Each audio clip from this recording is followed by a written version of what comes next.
মাধ্যমিক ফেল মেয়ের বিয়ে। উফ, আজকে তো আমার বিয়ে। আমার তো খুশিতে একদম নাচতে ইচ্ছা করছে। মা তো বলেই ছিল যে আমি যদি মাধ্যমিকে ফেল করি তাহলে আমার বিয়েটা দিয়েই দেবে, আর আমিও সুযোগটা হাতছাড়া করিনি।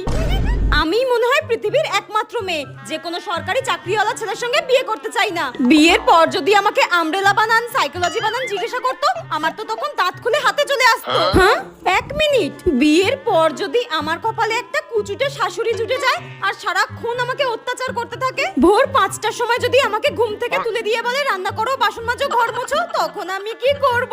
আমার এই সুন্দর সুন্দর হাতের কি হবে? আমার তো ভেবেই গা হাত পা ঠান্ডা হয়ে যাচ্ছে। হ্যাঁ, এ কি? ওটা আমার শাশুড়ি না? আমি তো ভাবতেই পারছি না, মানেটা কি?